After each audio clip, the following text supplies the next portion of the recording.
你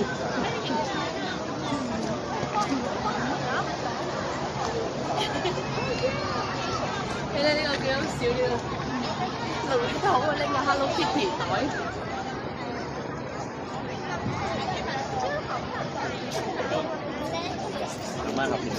I need my glass.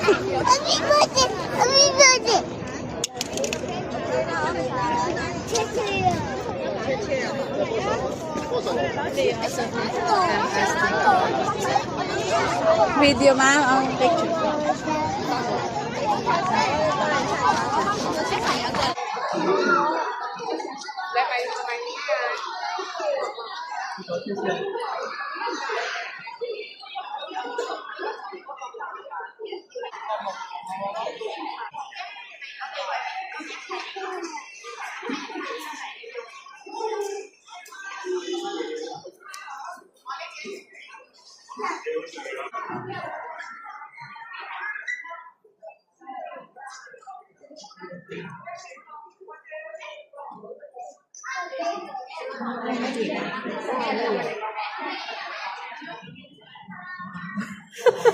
This is live.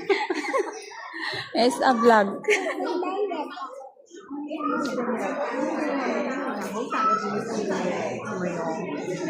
Gate of Divine Prowess.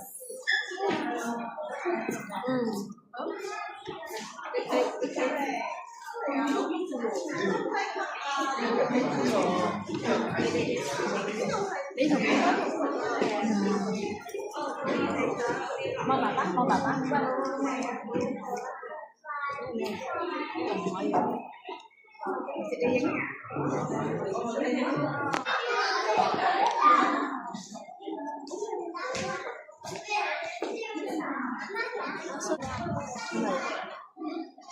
Oh, let's go.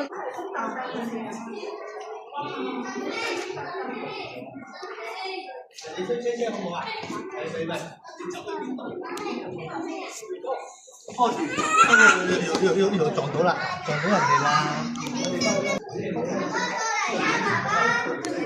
Thấy nè.你慢慢跟住。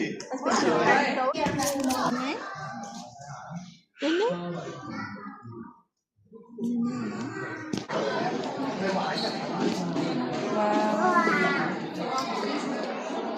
Ma'am, take picture here.